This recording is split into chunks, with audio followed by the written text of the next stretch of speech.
Hi mga kananay, magandang araw sa inyo. Ang video po natin ngayon ay gagawa po tayo ng ating binhi ng ating oyster mushroom. Ito po yung aking unang nagawa na binhi ng ating mushroom. Ngayon po ay tuturuan ko po kayo, ipakikita ko po kung paano po tayo gumawa ng binhi ng mushroom. Ito ay ginawa ko sa crack corn. Ang crack corn na ito ay sterilize ko po muna ng isang oras yung buti at saka yung crack corn. Tsaka ang nilalagay po ay yung kanyang steam, yung kanyang stalk, yung steam, yung pinaka steam niya po, yung sa gitna lang po ang kukunin natin, kaya balatan natin siya para makuha natin yung pinakaloob na malinis na part ng kanyang steam. Yun po ang ating gagawin na binhi. Yan, dapat po ay naka-sterilize yung ating ginamit na kutsilyo. Sterilize po yung ating platong nilagyan ng kanyang steam.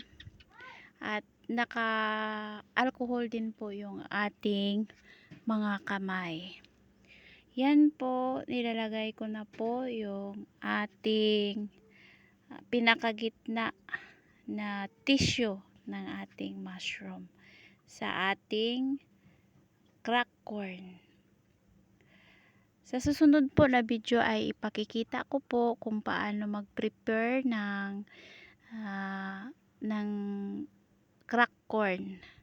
Kung paano ba ito siya i-process, kung paano ba ito bago tamnan ng steam ng ating oyster mushroom. Yan, nakikita nyo po ay dapat palaging na sanitize or na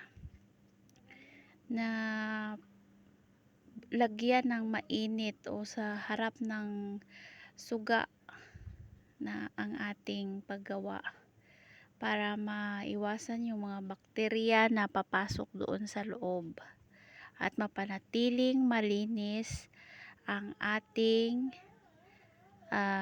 pagtatanim ng binhi.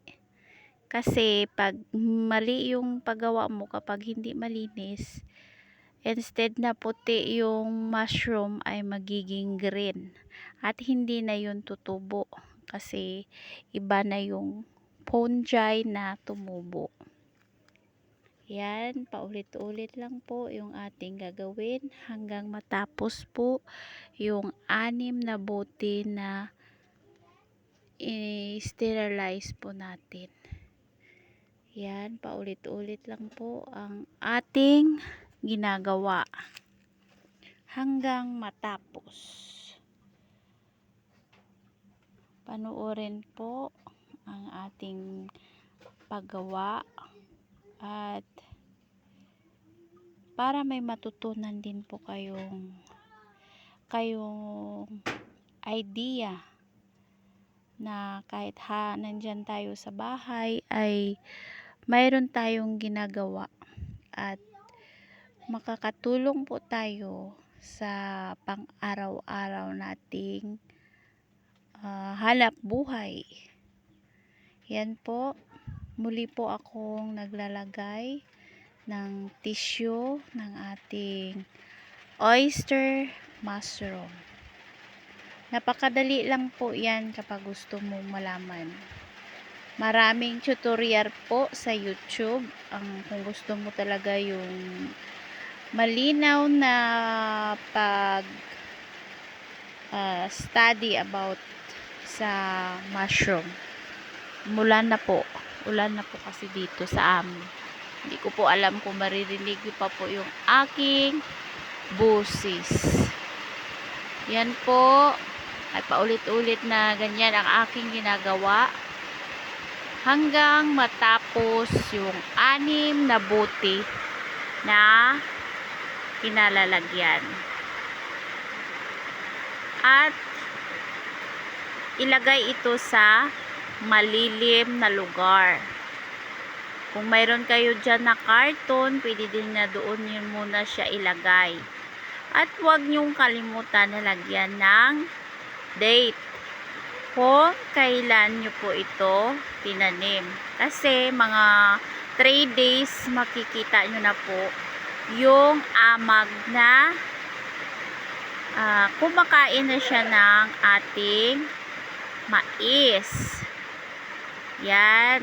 Lalagyan po natin ng date para ma-monitor ang araw ng ating pagtanim.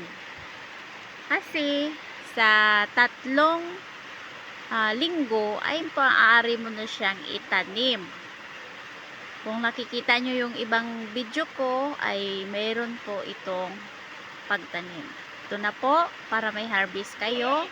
Dapat marunong kayong gumawa ng binhi. Maraming salamat po mga kananay. Please like and share.